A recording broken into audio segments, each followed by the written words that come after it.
Hi guys, welcome to JM Kitchen. இன்றைக்கி பார்த்தீங்கன்னா நம்ம செய்கிறது வந்து ஒரு காளான் குழம்பு. அது பாருங்கள் எப்படி செய்யலான்னு பார்க்கலாம். நான் ஆல்ரெடி போட்டுட்டேன், டக்குன்னு தான் யோசனை வந்தது போடலாமேன்னு. இப்போ இதில் பார்த்தீங்கன்னா இப்போ நான் வந்து இந்த வச்சுருக்க குக்கரில் பார்த்தீங்கன்னா ஒரு 100 கிராம் நல்லெண்ணெய் ஊற்றியிருக்கேன். அதுக்கப்புறம் ஒரு 100 கிராம் அது சின்ன வெங்காயம் கட் பண்ணி போட்டிருக்கேன். கடுகு உளுந்தம் பருப்பு தாளிச்சோன்னே போட்டதுக்கப்புறம் அந்த தக்காளி ஒரு 4-5 தக்காளி கட் பண்ணி போட்டுட்டு எல்லாம் நல்லா மேஷ் ஆனதுக்கப்புறம் 1/2 டீஸ்பூன் மஞ்சள் பொடி, 1/2 டீஸ்பூன் மிளகாத்தூள், 3 டீஸ்பூன் மல்லிப்பொடி போட்டு அந்த கிரேவி வந்து பச்சை வாசனை போகிற வரைக்கும் வதக்கிட்டு அதுக்கப்புறம் நம்ம கட் பண்ணி வச்சுருக்கிற காளானையும் அதில் போட்டுடணும். போட்டு நல்லா ஒரு 2 நிமிஷம் வந்து இந்த காளான் வந்து எண்ணெயிலே இந்த மாதிரி வதங்கணும். ஸோ அந்த காளானில் இருக்க தண்ணி வந்து கொஞ்சம் மேலே வரும். நான் வந்து குக்கரில் பண்ணுறேன். நீங்கள் வந்து குக்கர் தேவையில்லை அப்படின்னாக்கா நீங்கள் நார்மலாக வச்சு பாத்திரத்துலேயே பண்ணலாம். எனக்கு எப்படின்னா இந்த குக்கரில் பண்ணால் அது ஒரு டேஸ்ட் கிடைக்குதுன்ற ஒரு தாட்டு, அதனால் நான் அதில் பண்ணுவேன்.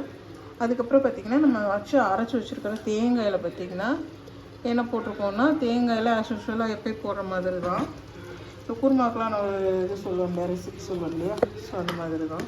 பார்த்திங்கன்னா இந்த தேங்காயில் வந்து தேங்காய் ஒரு 4 பல் தேங்காய் எடுத்திருக்கேன். ஒரு 1/2 டீஸ்பூன் வந்து சோம்பு, 1/4 டீஸ்பூன் ஜீரகம், ஒரு ஏலக்காய், ஒரு 3 டேபிள் ஸ்பூன் பொட்டுக்கடலை, இவ்வளோ தான். ஒரே ஒரு சின்ன பட்டை, அவ்வளோதான். இதை போட்டு நல்லா ஃபைன் பேஸ்ட்டாக அரைச்சிக்கணும். இப்போ பார்த்திங்கன்னா இந்த ஃபைன் பேஸ்ட் வந்து நம்ம ஆல்ரெடி இந்த கொதிச்சிட்டு இருக்கிற தேங்காயில் இது காளான்னு நம்ம இதை ஊற்றிடலாம்.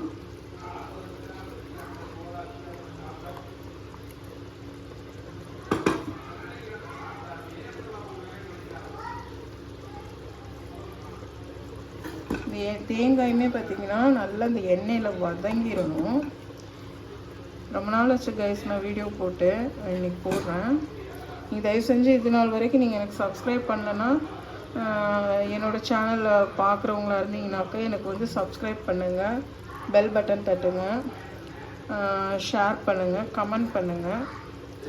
என்னோடய சேனல் வந்து நான் பண்ணியிருக்கிற எல்லா குக்கிங் ஃபுட்டுமே வந்து உங்களுக்கு வந்து நிறைய யூஸ்ஃபுல்லாக இருக்கும்னு நினைக்கிறேன். பட் டேஸ்ட்டும் நல்லாயிருக்கும். நீங்களும் அதே மாதிரி செஞ்சு சாப்பிட்டு பாருங்கள். நான் இன்றைக்கி வந்து இந்த செய்கிற இந்த காளான் குருமா வந்து நீங்கள் செஞ்சு சாப்பிட்டு பாருங்கள். டேஸ்ட் வேறு அல்டிமேட்டாக இருக்கும். நீங்கள் சாப்பிட்டு பாருங்கள். இதை வந்து நம்ம அந்த மசாலாவோட கிளறி விட்டுக்கலாம். பாருங்கள் கைஸ், நம்ம வந்து தேங்காயை போட்டுட்டு நல்லா கிண்டி விட்டுடலாம். நம்ம ஃபேமிலியில் எவ்வளோ மெம்பர்ஸ் இருக்காங்களோ அவங்களுக்கு தகுந்த மாதிரி உங்களுக்கு தெரியல எவ்வளோ குழம்பு வச்சா நம்மளுக்கு தேவைப்படும்னு அந்த அளவுக்கு நீங்கள் வந்து ரெடி பண்ணிக்கோங்க. இப்போ இந்த மசாலாவில் எல்லாமே நான் போட்டுட்டேன். இப்போ இதுக்கு தேவையான தண்ணி ஊற்றி சால்ட்டை போட்டு மூடி வச்சிடலாம்.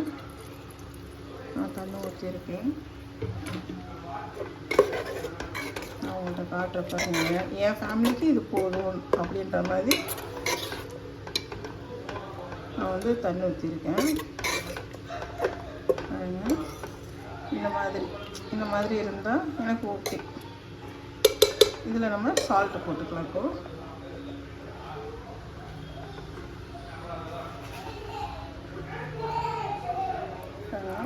இந்த அளவுக்கு போடுறேன், பட் பத்தாது.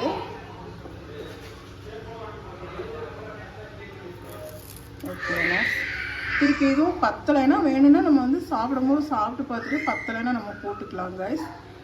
இப்போ வந்து இது ஒரு கொதிச்சோடனே நம்ம மூடி போட்டு மூடி வச்சிடலாம். பார்த்திங்களா, நம்ம செஞ்ச காளான் குழம்பு சூப்பராக ரெடி ஆயிடுச்சு. அதில் வந்து நம்ம பார்த்திங்கன்னா கட் பண்ணி ஒரு கைப்பிடி கொத்தமல்லி தழை வந்து கழுவிட்டு கட் பண்ணி வச்சுருக்கேன். இப்போ அது மேலே நம்ம தூவிக்கலாம். இந்த காளான் குழம்பு ஒன்லி ரைஸ்க்கு மட்டும் இல்லைங்க, தோசை, இட்லி, சப்பாத்தி எல்லாத்துக்குமே சூப்பராக இருக்கும். நீங்களும் இதே மாதிரி செஞ்சு சாப்பிட்டு ட்ரை பண்ணி பாருங்கள். டேஸ்ட் வேறு லெவலில் இருக்கும். இதெல்லாம் சாப்பிட்டோம்னா நம்மளுக்கு வந்து சிக்கன் மட்டன் ஞாபகமே வராதுங்க, அவ்வளோ ஒரு டேஸ்ட்டாக இருக்கும். இதில் இருக்கிற காளானை வந்து அப்படியே நம்ம எடுத்து சாப்பிட்லாம். இங்கே பாருங்கள், குழம்பு வந்து எவ்வளோ அருமையாக இருக்கும்.